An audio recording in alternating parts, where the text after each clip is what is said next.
शरीयत कहते हैं ये मजाजी तौर पर है। असल में साहिब शरीयत अल्लाह रब्बुल इज्जत की जात है, जिसने शरीयत को मुकद्दस शरीयत मुकद्दसा को वाज़िह करना है, मुअय्यन करना है, लेकिन उस शरीयत को समझाना वो रसूल का काम है। वही इलाही लेके आएगा कल्बे मुतहर रसूल करीम पर जिनाब जिब्राइल अमीन, और उसको बयान करना वो किसका काम है? वो रसूल का काम है। जो आजकल कहते हैं ला रत्बिन वला याबिसिन इल्ला फी किताबिन मुबीन, कोई तर चीज नहीं है, कोई खुश्क चीज नहीं है, मगर उसका जिक्र कुरान में है। यहां तक तो बात वाज़ेह है, खुद अल्लाह रब्बुल इज्जत ने फरमाया है। इस नारे को अपना अलम बनाकर बहुत सारे ऐसे लोग हैं, वो कहते हैं आप इसको कुरान से साबित करो, या कुरान में इसका जिक्र आया हो। नहीं भाई, कुरान अल्लाह रब्बुल इज्जत के वो अहकाम उमूमी, यानी सरबस्ता अहकाम, कुल्ली अहकाम, इसका मजमुआ है कुरान करीम। वरना मैं आपसे एक मरतबा कहूंगा, सुबह की 2 रकात नमाज, जोहर की 4 रकात नमाज, असर की 4 रकात नमाज, मगरिब की 3 रकात नमाज, इशा की 4 रकात नमाज, ये इस वजह से आदत बयान की है ताकि कोई ये ना कहे कि हमारी नमाज ही कोई और है। सबको मालूम है, सबको मालूम है, लेकिन इस वजह से अर्ज किया है, जिस तरीके से कहा जाता है इनके तो कुरान के जो है 40 सिपारे हैं। नहीं भाई, ऐसा नहीं है। हमारा शिआर ये है, या अय्युहल्लज़ीना आमनू तआलू इला कलिमतिन सवाइन बैनना व बैनकुम, ये इख्तिलाफात को छोड़ें, इन दूरियों को खत्म कर दें, इन फासलों को खत्म कर दें, अल्लाह रब्बुल इज्जत की तौहीद के काइल हो जाएं। अल्लाह के अलावा कोई माबूद नहीं है, अल्लाह के अलावा कोई राज़िक नहीं है, अल्लाह के अलावा कोई मालिक नहीं है, और अल्लाह के अलावा कोई खलीफा बनाने वाला नहीं है, अल्लाह के अलावा कोई इमाम बनाने वाला, रसूल बनाने वाला, नबी बनाने वाला नहीं है। और ये जो किताब है वो अल्लाह रब्बुल इज्जत की तरफ से है। जो जिल्द के लिहाज से सूरह मुबारक फातिहा इब्तिदा है और सूरह नास इंतहा है, इसमें इख्तिलाफ नहीं है। अगर मेरे नबी का हुक्म है, अगर मेरे रब का हुक्म है, जिस जहां तक तुम्हें मुमकिन है आ जाओ एक परचम के नीचे। अच्छा, मैं एक सवाल करता हूं, क्या जो हमारा सबसे हिलाली परचम जो पाकिस्तान का है, परचम है ना, हमारा कौमी परचम है, इसको हम सैल्यूट करते हैं, इसका एहतराम करते हैं, इसकी इज्जत करते हैं, इसकी तकरीम करते हैं, क्या जब ये परचम बुलंद होता है तो इस परचम के नीचे सब के सब नहीं आते? हा? यहूदी हो तो आ जाते हैं, मसीही हो तो आ जाते हैं, फलान मजहब का हो तो फलान मजहब का हो तो सब कुछ आ जाते हैं। यहां पर इख्तिलाफ की कोई बात नहीं है भाई। जहां मुमकिन है आपका जमा हो जाना, वहां पर आ जाएं, उस पर इख्तिलाफ करने की क्या जरूरत है? ये जो हमारे कब्रिस्तान बने हुए हैं, वहां फलान कब्रिस्तान है, बड़ा कब्रिस्तान है और छोटा कब्रिस्तान है, ये कब्रिस्तान में जब होते हैं हम तो वहां पर सब के सब आ जाते हैं। क्यों? वो एक इत्तिफाकी जगह है जिससे राह फरार नहीं है, जिस पर इत्तिफाक किया जा सकता है। लिहाजा अहकाम इलाही में भी ऐसा ही है।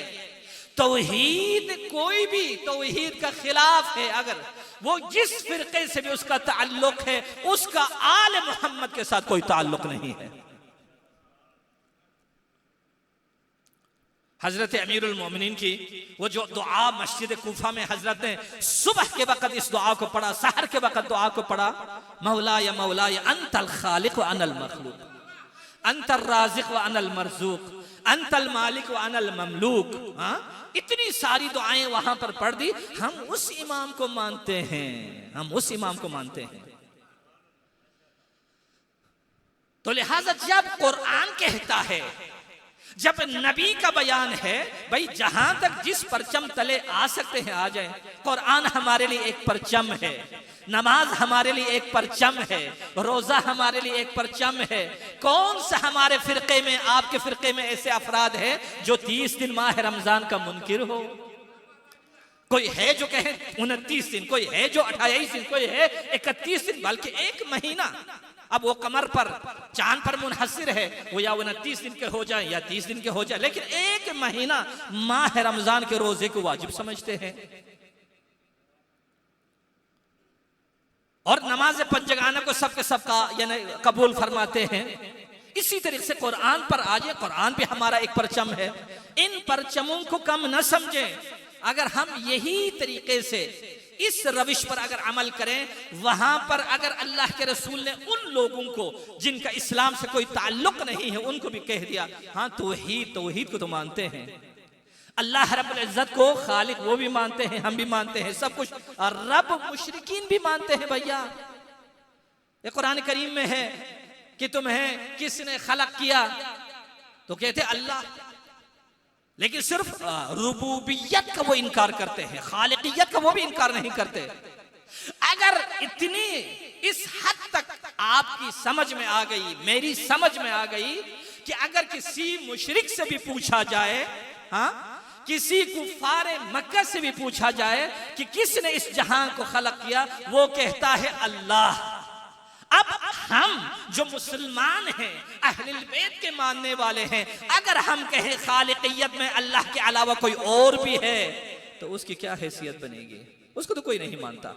बाहर सूरत अल्लाह रब्बुल इज्जत ने कहा खलीफा मैं बनाता हूं, खलीफा मैं बनाता हूं। तो फरिश्तों ने क्या कहा? कहा परवरदिगारा, तर्जुमे पे इक्तिफा करूंगा, परवरदिगारा क्या तू उन लोगों को खलक करता है जो जमीन पर फसाद और दंगे करें, खूनरेजियां करें? तो अल्लाह रब्बुल इज्जत ने फरमाया, ए फरिश्तों, क्या मैंने तुमसे मशवरत ली है? मैंने तुमसे कोई मशवरत ली है कि मैं खलक करूं या ना खलक करूं? इन्नी अअलमु मा ला तअलमून, जो मैं जानता हूं वो तुम नहीं जानते। अल्लाह फरमाता है जो मैं जानता हूं, अपने उस नूरी मखलूक के साथ खिताब है, जो मैं जानता हूं वो तुम नहीं जानते। उसके बाद क्या कर दिया? अल्लाह रब्बुल इज्जत चालाक और जीरकों को खलक करने वाला अल्लाह रब्बुल इज्जत है, मुदब्बिर लोगों को खलक करने वाला अल्लाह रब्बुल इज्जत की जात है। अल्लाह ने फौरन आदम को बुलाया और आदम से फरमाया, अल्लाह रब्बुल इज्जत ने वअल्लमा आदमल अस्माअ कुल्लहा, तमाम नाम आदम को बता दिए। फिर फरिश्तों को फरमाया, फरिश्तों फअरज़हुम, फरिश्तों पर उसको यानी उनके सामने पेश कर दिया कि कहा अगर तुम सच्चे हो तो बताओ ये कौन है, ये कौन है, ये क्या है, ये क्या है? जब फरिश्तों ने कह दिया सुब्हानक, परवरदिगारा तू पाक है, ला इल्म लना, हमें तो कोई इल्म नहीं है, इल्ला मा अल्लमतना। मैं सिर्फ इस नुक्ते की तरफ लेके आ रहा हूं आपको कि इल्म का मकाम कितना है। इल्म मियार इमामत है, इल्म मियार खिलाफत है, मियार रिसालत है। जिस रसूल के पास इल्म नहीं है, जिस नबी के पास इल्म नहीं है, वो मुसैलिमा ये कज़्ज़ाब की तरह है और उसकी बीवी की तरह है। इसी तरीके से जिस इमाम के पास इल्म नहीं है, तो फिर वो क्या हो जाएगा? जब एक खातून एक सवाल पूछकर सामने उसके पेश करती है तो कह देता है मुझे इस चीज का इल्म नहीं है, या सफर में है, जरूरत पड़ी गुस्ल करने की। कहा जनाबे खलीफतुल मुस्लिमीन आप ये फरमाएं कि मुझे गुस्ल करना पड़ा है, पानी नहीं मिल रहा है। कहते हैं छोड़े नमाज को एक लहज़े के लिए। हाँ, कुरान की तारीख है, मुसल्लमात में से है, हत्ता कि जो हमारे मुहतरम तरीन किताबों में जो इस वाक़े का जिक्र किया है, कहते छोड़े नमाज को। वहां पर आकर हमारे दूसरे असहाब कहते हैं रसूल खुदा ने यूं फरमाया था, फतयम्ममू सईदन तय्यबा, वहां पर मट्टी पर तयम्मुम करो और अपनी नमाज को अदा करो। नमाज एक ऐसी चीज है जो कभी भी नमाज कज़ा नहीं की जा सकती है। नमाज गरका है, नमाज हरका है, जो जल रहा है, नमाज का टाइम है, वो नमाज पढ़े। जो जमीन पानी में गरक हो रहा है, जमीन में दंस रहा है, सैलाब बहा के लेके जा रहा है, लेकिन फिर भी कहा है वो नमाज पढ़ो। मुंतहा उसकी नमाज की शक्ल मुख्तलिफ हो जाती है। वहां पर सिर्फ अल्लाह अकबर कहे तो काफी है, वहां पर सिर्फ दिल ही दिल में खुदा को माने तो वही काफी है। नमाज हरका, नमाज गरका, ये इल्म की बात है। जब इल्म नहीं है तो अहकामात इलाहिया अपने हाथ से दामन से निकल जाता है। तो लिहाजा मेयार विलायत और मेयार खिलाफत जब इल्म है, जिसके पास इल्म होगा वो नबी बन सकता है, जिसके पास इल्म है वो रसूल बन सकता है। इसी वजह से रसूल अकरम ने यही फरमाया था, अना मदीनतुल इल्मी व अलीयुन बाबुहा, मैं इल्म का शहर हूं और अली उसका दरवाजा है।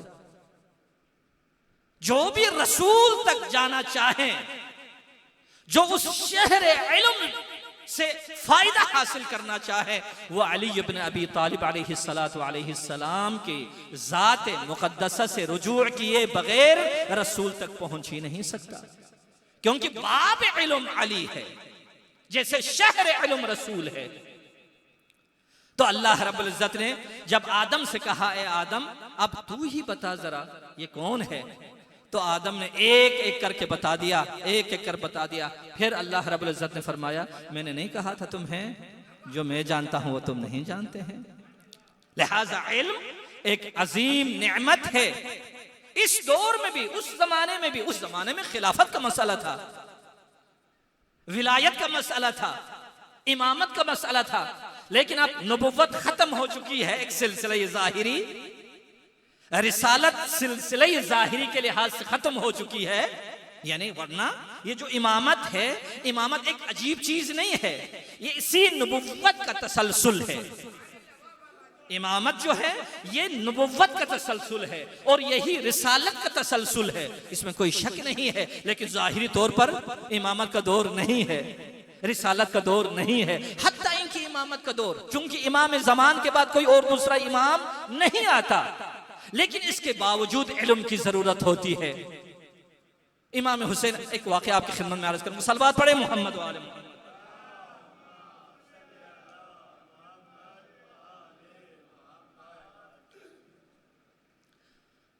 अगर आजादारी इल्म के साथ हो जाए, आजादारी इल्म के साथ हो जाए, नमाज इल्म के साथ हो जाए, रोजे इल्म के साथ हो जाए, कुरान करीम की तिलावत इल्म के साथ हो जाए। बरादरान मोहतरम की एक हदीस बहुत मारूफ है, रुब्ब तालिल कुरान वल कुरान यलअनु। बहुत सारे लोग ऐसे हैं जो कुरान की तिलावत करते हैं, लेकिन कुरान उस पर लानत करता है। बहुत मुश्किल काम है ना। यानी हम कुरान को एहतराम के साथ कुरान की तिलावत करें, लेकिन कुरान हम पर लानत करना शुरू कर दे। ये किस वजह से है? इल्म ना होने की वजह से। यानी वैसे इद्दिआ करना, दावा करना ये और बात है, लेकिन इल्म का हासिल होना और बात है। दुनिया में भी इल्म ही के तनासुब से इनाम मिलता है और आखिरत में भी इल्म के तनासुब से इनाम मिलता है। जितना इल्म ज्यादा होगा, हाँ मुंतहा उस इल्म पर अमल करना है, ये अलहदा बात है। दुनिया में भी यही है, आपके पास इल्म है, बहुत ज्यादा इल्म है, समंदर की तरह आपका इल्म ठाठे मारता है, मौजज़न है, लेकिन अगर उस इल्म पर अमल ना करे तो फिर दुनिया में भी कामयाबी नहीं है, आखिरत में भी ऐसा ही है अगर उस इल्म पर अमल ना करे। इमाम हुसैन अलैहिस्सलाम की खिदमत में कोई आया, सखावत का दरबार है, सखावत का दरबार है, अजमत का दरबार है, इसी तरीके से इज्जत का दरबार है, जिस दर पे जाने से कोई नाकाम नहीं होता। जिसने भी हुसैन के दर पर अपने सर को झुकाया है, अल्लाह रब्बुल इज्जत ने उसको बुलंद कर दिया है। कफन ने हुसैन के दर पर सर झुकाया, आज कफन का मकाम बुलंद है। सजदगाह ने हुसैन के दर पर अपने सर को झुकाया, आज इतना मकाम बढ़ गया। इमाम सादिक अलैहिस्सलाम फरमाते हैं, अगर आप नमाज में करबला की तुरबत इस्तेमाल करें, अल्लाह रब्बुल इज्जत 70 हिजाब खत्म कर देता है अपने और उस बंदे के दरमियान। बहुत बड़ी बात है। जो भी हुसैन अलैहिस्सलाम के दर पर जाए उसका बड़ा मकाम है, इज्जत मिलती है। इज्जत मिलती है, देने वाले और भी हैं, लेकिन दिया जाता किस तरीके से है। एक मर्तबा मैं आसी हूं, मैं गुनाहगार हूं, एक मर्तबा अपने रब से कहूंगा या रब्बी, एक मर्तबा अल्लाह इतना इज्जत देता है, लब्बैक अब्दी लब्बैक अब्दी लब्बैक अब्दी, ओ मेरे बंदे ओ मेरे बंदे, 10 मर्तबा उसे जवाब देता है। ये उस अल्लाह के खुलफा में से हैं। एक नफर दाखिल होया, अस्सलाम अलैकुम या अबा अब्दुल्लाह, व अलैकुम अस्सलाम, जी क्या बात है। अर्ज किया, या अपना रसूलुल्लाह, किसी की दियत मैंने अपनी गर्दन पे ले ली है।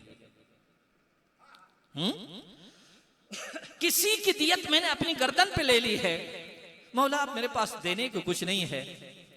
पूछा, पूछते पूछते आया आपके दौलत सरा का, मैंने रुख किया, मुझे यकीन है कि इस दौलत सरा से कोई खाली हाथ नहीं जाएगा, अब आप ही मदद फरमाएं। मेरे मौला ने फरमाया, ठीक है मैं तुम्हारी मदद करूंगा, लेकिन एक शर्त है। जी मौला, वो शर्त क्या है? आप सबको मालूम है, बस मेंबर की बात है, मेंबर पर एक अपनी ड्यूटी देना होता है और आपको सुनने के लिहाज से एक ड्यूटी देनी होती है, वरना मोमिन इन चीजों से आगाह है। तो अर्ज के मौला बताएं, फरमाएं। मौला ने फरमाया, मैं तुझसे 3 सवाल करूंगा, अगर एक सवाल का जवाब दो मैं 1/3 दियत अदा कर दूंगा, अगर 2 सवाल का जवाब दे दें तो मैं 2 हिस्से उस दियत के जो है ना 3 में से 2 हिस्से आपको दे दूंगा, अगर 3 बता दें जवाब, मैं सारी दियत जो है ना मैं खुद अदा कर दूंगा। परेशान हो गया। हाँ, हुसैन जो मिसबाह है, हिदायत है, हाँ, चराग हिदायत है, नजात की कश्ती है, खमसे आले किस्सा में से एक फर्द है और रसूल खुदा के दिलबंद है और इमाम वक्त है, सबसे ज्यादा इमाम वक्त है। वो इस तरीके से सवाल करेंगे। कहा, मौला मैं कहां और आप कहां, आपका मकाम इतना बुलंद है तो कैसे? कहा, फरमाया हजरत ने, देख एक कानून है, अल मारूफ बिकद्र अल मारिफा, इनाम मारिफत के जरिए उसी हिसाब से दिया जाएगा। एक बच्चा है 100 नंबर लिया है तो उसे 50 मार्क नहीं दिया जाएगा, पूरा 100 दिया जाएगा। अगर एक ने 50 नंबर लिए हैं तो उसको 100 नंबर नहीं दिए जाएंगे, बल्कि वही 50 नंबर दिए जाएंगे। अल मारूफ इनाम मारिफत के मुताबिक आपका जितना मकाम होगा उसी हिसाब से। जी हाँ, ऐसा ही है ना, जितनी शरबत में आप जो है ना उसमें मीठी चीजें डालेंगे तो फिर वहां पर वो शरबत उसमें ज्यादा से ज्यादा है। इसी तरीके से मेरे मौला ने फरमाया, कोई बात नहीं है, जैसे भी ये कानून है। तो अर्ज करने लगा, मौला अगर जवाब दे सकूं तो मैं जवाब दूंगा, न दे सकूं तो बहुत अच्छा है, मुझे जवाब खुद बहुत मिल जाएगा। कहा, अय्युल अमाल अफजल, पहला सवाल, सबसे बेहतरीन अमल क्या है? हाँ, तो जवाब दिया, अल ईमानु बिल्लाह, अल्लाह रब्बुल इज्जत पर ईमान रखना सबसे बेहतरीन अमल है, सबसे बेहतरीन अमल। अच्छा, कौन सी चीज है जो इंसान को हिलाकत से नजात देती है? कौन सी चीज है? जब मौला ने फरमाया तो उसने अर्ज किया, मौला अस्सिक़तु बिल्लाह, अल्लाह रब्बुल इज्जत पर तवक्कुल। कुरान करीम में है, इन्ना लिल्लाह व इन्ना इलैहि राजिऊन। मेरा नफ्सियात की कमजोरी की वजह से मुख्तसर छोटे छोटे मसाइल पे मैं परेशान होता हूं। हाँ, साइकोलॉजिस्ट इस चीजों से आगाह हैं, लेकिन मसला बड़ा नहीं होता, सिर्फ अपनी कमजोरी की वजह से। कहा, अस्सिक़तु बिल्लाह, अगर आपका तवक्कुल अल्लाह पर हो, आपका भरोसा अगर अल्लाह रब्बुल इज्जत पर हो, तो यूं समझ लेना आपका हर काम हो जाएगा और आपको हमेशा निजात मिलेगी हिलाकत से, फिर आपको कोई हिलाकत में डालने वाला कोई नहीं होगा। अच्छा, तो फिर तुम्हारे 2/3 तो हो गया, दे रहा हूं। आखिरी सवाल, अच्छा कौन सी चीज है जो इंसान को जीनत देती है? कौन सी चीज इंसान के लिए बाइस जीनत है? तो अर्ज करने लगा, मौला अल इल्म मअल इल्म, इल्म हो और बुर्दबारी साथ हो। इल्म अगर है, बुर्दबारी नहीं है, इल्म है, ईमान बिल्लाह नहीं है, तो बलआम बाउर की तरह हो जाएगा। फिरौन ने कह दिया, जाओ मूसा के खिलाफ बद्दुआ करो। बलआम बहुत बड़े आलिम दीन है, अपने जमाने का माना हुआ आलिम दीन है बलआम। वो कहता है, मैं जा रहा हूं, क्योंकि दुनिया तलब है। ये बलआम उस जमाने का नहीं है, इस जमाने में भी बलआम बहुत ज्यादा है। लेकिन बलआम, मैं तो कहता हूं बलआम नहीं बल्कि बलगम हो गए हैं इस जमाने में। जी, बलआम गाढ़ा हो गया, बलगम की शक्ल इख्तियार कर गया। जो खुदा पर ईमान न रखे, अपनी कल की सुबह किसी और के हवाले कर दे। अल्लाह ने कहा है नहनु नरज़ुकुकुम, तुम्हें रिज़्क़ देने वाले हम हैं, लेकिन हम किसी और पर एतबार करते हैं। तेरी मुश्किल को हल करने वाला मैं हूं, हम किसी और पर एतमाद करते हैं। तुझे औलाद देने वाला मैं हूं, मैं किसी और के दर पे चला जाता हूं। ये बलगम हो गया ना। और जिक्र अहलिल बैत करना वक्त में गुंजाइश नहीं है, वरना अर्ज करता जिक्र अहलिल बैत अल्लाह रब्बुल इज्जत ने कह दिया है जिक्र अहलिल बैत करो। इस जगह की तत्हीर कैसे होती है? जिक्र अहलिल बैत के साथ। ज़य्यिनू मजालिसकुम बिज़िक्र अली इब्न अबी तालिब, तुम अपनी महफिलों को मजलिसों को जीनत दो जिक्र अली इब्न अबी तालिब से। क्यों? लिअन्न ज़िक्रहु ज़िक्री, क्योंकि अली का जिक्र मेरा जिक्र है। वह ज़िक्री ज़िक्रुल्लाह, और मेरा जिक्र खुदा का जिक्र है। वह ज़िक्रुल्लाहि इबादत, और अल्लाह का जिक्र इबादत है। जब किसी जगह पर इबादत होगी वो जगह मुतहर हो जाएगी, वो जगह पाक हो जाएगी। यानी हकीकत में रसूल ये फरमा रहा है, रसूल ये बयान फरमा रहे हैं, अरे जिक्र अली इब्न अबी तालिब हो, जिक्र हसनैन शरीफैन हो, जिक्र इमाम ज़मान हो, सिर्फ उसी का जिक्र नहीं है बल्कि वो अल्लाह का भी जिक्र है। लेकिन शर्त यही है कि उनको अल्लाह न बनाएं, उनको खालिक न कहें, उनको राज़िक न बनाएं। आपका मौला मेहराब इबादत मस्जिद कोफा में अल्लाह रब्बुल इज्जत को खालिक भी कहते थे, राज़िक भी कहते थे, मालिक भी कहते थे। लिहाजा ये सब कुछ उस अल्लाह रब्बुल इज्जत की देन है। बलआम बाऊर यानी चूंकि अपने जमाने के इमाम से मारिफत, उसकी मारिफत नहीं रखता है, इल्म है लेकिन मारिफत नहीं है। यही तो मुसीबत है। इल्म है लेकिन मारिफत नहीं है। इसका मतलब क्या हो गया? वो जो बेल आपके दरवाजों पर है, ताकत बड़ी उसके अंदर है लेकिन तहजीब नहीं है। किसे मारना है किसे नहीं मारना है उसे पता नहीं है। भेड़िया बड़ी कुदरत वाला जानवर है लेकिन उसके पास तहजीब नहीं है, लिहाजा हर चीज को वो चीर फाड़ करके रख देते हैं।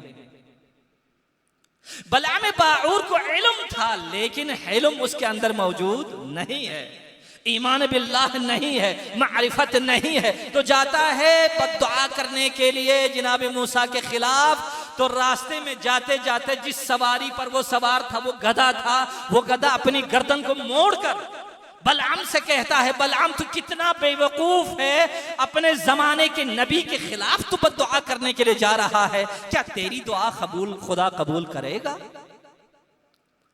वो यही आज भी है जिन्होंने इमाम ज़मान की गुस्ताखी की, जिन्होंने अइम्मा खुदा की गुस्ताखी की। ये ऐसा है जैसे चांद की तरफ इंसान थूक देता है, सूरज की तरफ इंसान थूक देता है कि उसकी धूप उसी के मुंह पे आ जाए। न इमाम को कुछ होगा, न रसूल को कुछ होगा, और न नबी को कोई नुकसान पहुंचाएगा। हाँ, इमाम हुसैन अलैहिस्सलाम ने क्या फरमाया? हाँ ठीक है, अब इल्म माल हिल्म। हाँ, अगर ऐसा नहीं है, कहा दौलत हो, उसके पास दौलत हो सखावत के साथ, दौलत भी उसके पास है और सखावत भी उसके पास होना चाहिए। मेरे मौला ने फरमाया अगर ये भी नहीं है उसके पास, इल्म माल हिल्म नहीं है, उसके पास सरवत सखावत के पास भी नहीं है, तो फिर क्या हो? अर्ज की अपने रसूलुल्लाह अगर ऐसा नहीं है तो फाकर हो सब्र के साथ। पैसे नहीं है, जेब खाली है, सब्र करें, अल्लाह रब्बुल इज्जत की बारगाह में हाजिर हो जाए। वही अल्लाह जो तेरा राज़िक है, दूसरों का राज़िक है, वही तुझे देता है। अच्छा, तो कह दिया, अरे फरमा दी इमाम हुसैन अलैहिस्सलाम ने कि अगर उसके पास इल्म भी नहीं है, हाँ जीनत वाला, उसके पास दौलत भी नहीं है, उसके पास फक्र सब्र वाला भी नहीं है, तो फिर क्या होना चाहिए? तो उसे कहा, मौला अगर ऐसा है तो आसमान से एक बिजली गिरे और उसको खाकिस्तर कर दे। तो मेरे मौला ने वहां पर उसे एक अशरफियों की थैली उसके हाथ में दे दी, कहा इसमें 1000 दीनार है और एक अंगुश्तर इनायत फरमाई 200 दिरहम का। ये थैली जो है ना तुम्हारी दियत, और ये अंगुश्तर तुम अपने खर्चे के लिए इसको बेच दो। लिहाजा इल्म एक ऐसी चीज है कि जिसकी वजह से, जिस इल्म की वजह से इंसान उस मकाम तक पहुंच जाता है। अमीरुल मोमिनीन को सहाबी चाहिए आलिम। अबू जर जाहिल नहीं है, सलमान जाहिल नहीं है, मिकदाद जाहिल नहीं है। जब ये इल्म हासिल करें, इस जमाने में भी अगर अपने इमाम जमान की मारिफत हासिल करने के लिए अगर हमारे पास इल्म ना हो तो उस वक्त मुश्किल में हम पड़ जाएंगे। हजरत इमाम हुसैन अलैहिस्सलाम इल्म लदुन्नी के मालिक हैं। मुझे चूंकि आज फरमाया गया है कि 50 मिनट तक मैं खत्म करूं,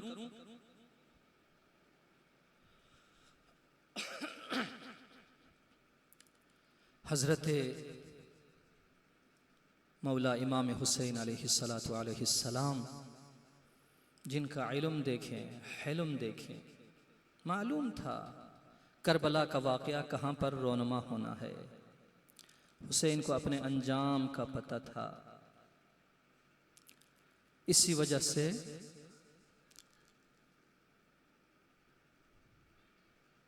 असहाब ने मौला से कहा, मौला क्यों करबला तक? कहा, खुदा की मशीयत है मैं शहीद किया जाऊं, मेरे असहाब शहीद किए जाएं और इस्लाम की आबियारी हो। इसी खून के ज़रिए से, इसी वजह से ज़ियारत अर्बईन के कलिमात मारूफ है, व बदल मुहजतहु फीक लियस्तनक़िज़ इबादक। हुसैन ने अपने दिल का खून दे दिया ताकि खुदा के बंदों को नजात मिल सके। चलो खून दे देते। कहा, या हुसैन अगर ऐसा है तो ज़ैनब जैसी बहन को अपने साथ क्यों लेके जा रहे हैं? सकीना को अपने साथ क्यों लेके जा रहे हैं? सुगरा को अपने साथ क्यों लेके जा रहे हैं?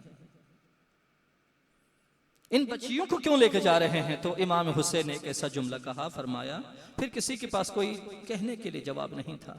कहा, अल्लाह की मशीयत है इनको कैदी बनाया जाए, मेरी मेहनत करबला में दफन न हो जाए, मेरी जहमत खत्म न हो जाए। अस्सलामु अलैका या अबा अब्दिल्लाह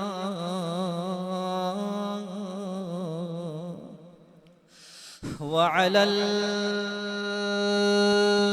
अरवाहिल्लती हल्लत बिफनाइक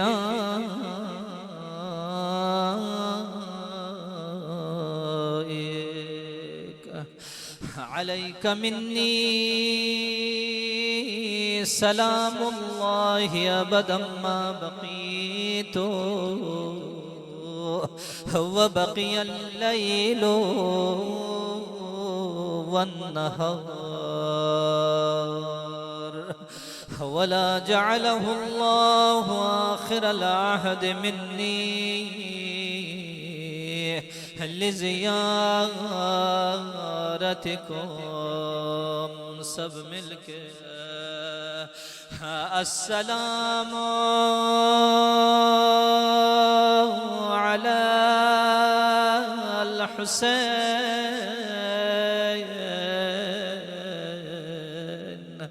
व अला अली इब्न हुसैन वअला औलादिल हुसैन वअला अस्हाबिल हुसैन। मजलूम हुसैन मदीना छोड़ रहे हैं,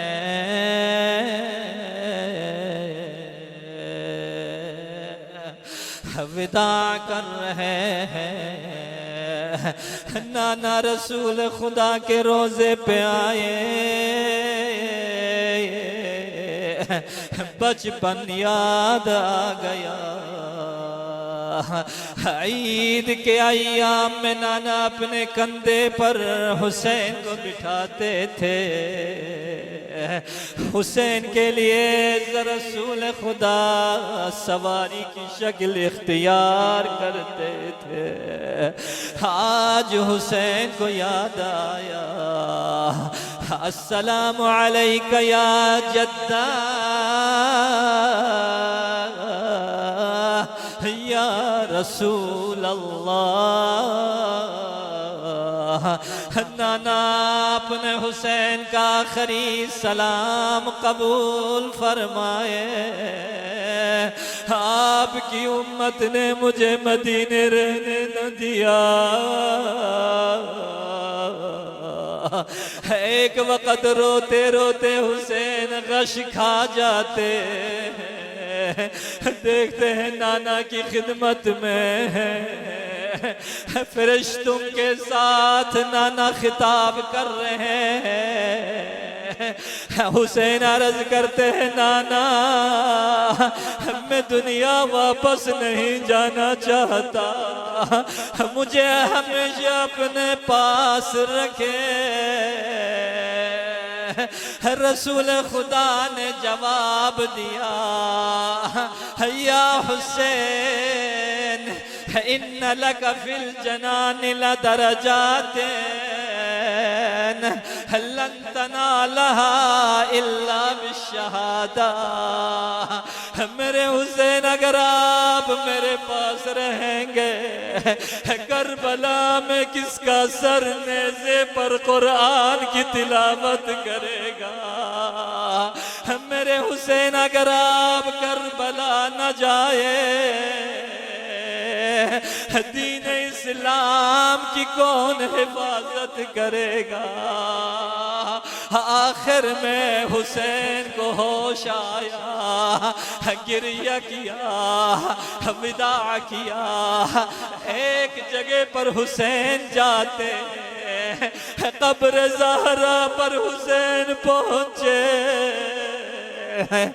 खड़े होकर ज़हरा को सलाम किया, अस्सलामु अलैकी या उम्मा। ऐ मेरी माँ पर हुसैन का सलाम हो। हुसैन को बचपन में आदत थी, ज़हरा जवाब दिया करती थी। जब ज़हरा को अली ने गुस्ल दिया, कफन पहनाया, सब ज़हरा पर गिरिया कर रहे हैं। एक हुसैन है दरवाजे पर खड़े होकर अर्ज़ की, ऐ मेरी अम्मा आप फ़ख्र मरियम है, मैं फ़ख्र ईसा हूँ। जब तक तू न मुझे बुलाए, मैं बैतुल में दाखिल नहीं होगा। इतने में हुसैन ने देखा, अम्मा ज़हरा के कफन के बंद खुल गए। दोनों हाथों को बुलंद किया।